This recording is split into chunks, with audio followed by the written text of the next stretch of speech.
everyone, it is Jaden and our resident expert Caleb here with Fantasy Tomorrow. It is time to talk Week 16 injuries, okay? We all know how crucial it is to know who is on and off the field, especially this week now that we're in the championship games. So Caleb is here to keep us updated on that kinds of information. So Caleb, who was inactive in Week 15 that we could see hopefully returning soon? Yeah, so first off, Julio Jones for the Atlanta Falcons. He's been dealing with that hamstring injury, which has kept him out for a couple of games. But he really needs to return to practice. He still hasn't been practicing. And I just wouldn't really feel safe relying on him or counting on him this season or this week. If you need to replace Julio Jones, I would definitely try to go and grab a different wide receiver or have a replacement ready for him because we just can't trust him at this point. Same thing with Christian McCaffrey, running back for the Panthers. He's dealing with that shoulder injury that's kept him up. He's very much up in the air. He needs to log some consecutive practices this week, but just don't count on him. Ezekiel Elliot for the Dallas Cowboys, he's dealing with that calf injury that kept him out. Kind of surprising that he was kept out of Week 15. But definitely keep an eye on him. He has a chance to return, but just be careful. Dallas doesn't really have a reason to rush him back into action. Kind of same thing with all these players for all these teams. Just there's not reason for them to be rushed back into action. So definitely keep an eye on their status. Kenny Golladay, wide receiver for the Detroit Lions, is dealing with that hip injury. I mean, we've been talking about him just almost every single week this season. You just cannot count on him this year. It stinks because he's a really, really talented receiver, but just don't count on having him in your lineups this week. Definitely try to find a replacement for him, which you probably already have. Myles Gaskin, running back for the Miami Dolphins. Now, he was put on the COVID list, which is kind of concerning. It's going to be a close call. It will depend on when he tests negative and whether he's able to test negative. Hopefully he recovers quickly, but just keep an eye on him, see whether he's able to return and be activated from the COVID list. Devontae Parker, wide receiver for the Dolphins too, is dealing with that leg injury. He was actually really close to playing, but he kind of bothered, I think, his hamstring while he was warming up for the game in Week 15 and was held out. So definitely keep an eye on him. There's a good chance he could return this week.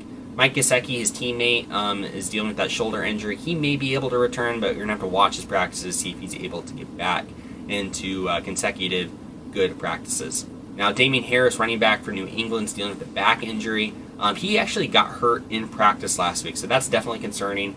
It means that there's just a lot more kind of up in the air around him. He's on a little bit of a more squeezed for timeline.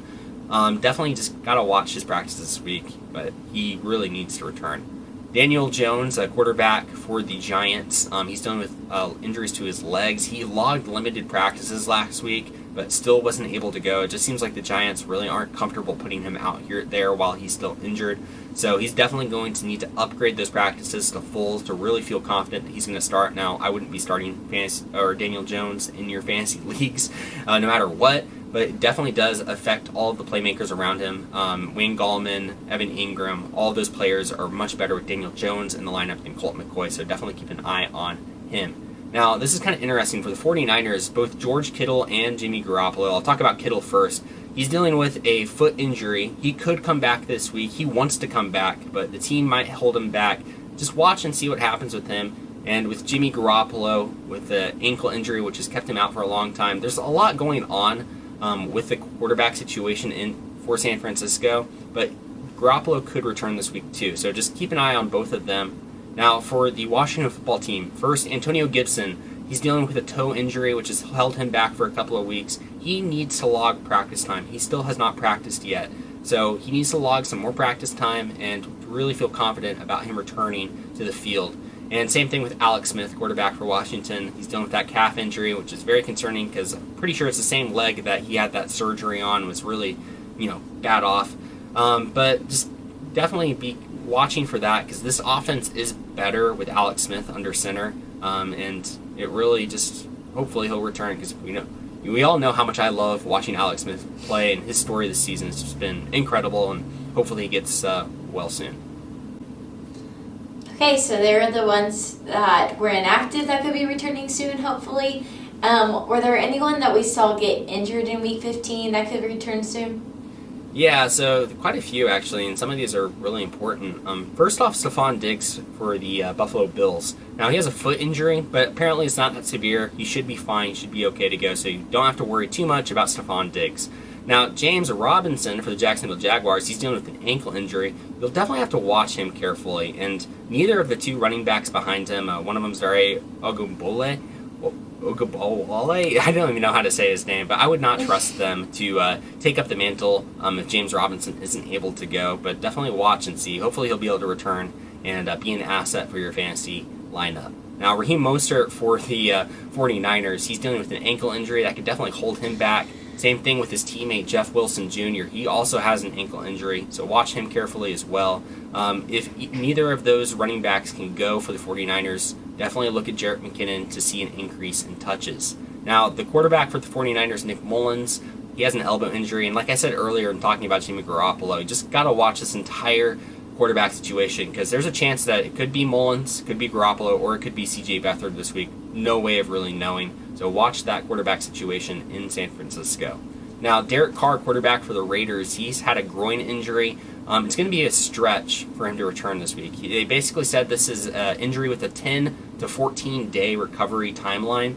And since the Raiders played on Thursday night, it seems like that game that they have this upcoming Saturday against the Dolphins, it's going to be a stretch that Carr is going to be able to fit into that timeline, be very much on the more 10-day side of that timeline. But who knows? And the Raiders, at this point, they might just be better off going with Marcus Mariota at quarterback. Now, Michael Gallup, wide receiver for the Dallas Cowboys, he's dealing with a hip injury, which is definitely concerning. We know that other wide receivers have had hip injuries this year, like Kenny Golladay, that have kept them out for a long time. So it's very possible that he could miss some time. Jamal Williams, running back for the Packers, is dealing with a thigh injury. Though good news for him is that it's not severe, but definitely watch. A.J. Dillon would step into that backup role for Aaron Jones if Williams were to miss time. And then finally, Jalen Reagor for the Philadelphia Eagles, dealing with an ankle injury. Now, that's very concerning due to his position as a wide receiver. We've seen a lot of wide receiver ankle injuries. It's definitely not good. I would expect Alshon Jeffrey and Greg Ward to both get more snaps if Reagor is not able to go out and play. And finally, is there anyone that we saw get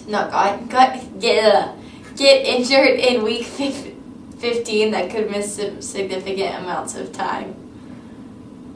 Yeah, so first off, this is really unfortunate, but Clyde Edwards-Helaire for the Chiefs, he has an ankle/hip injury. They're saying it's a high ankle sprain combined with a hip strain. Kind of still trying to figure out what else is going on with that injury, but it was bad.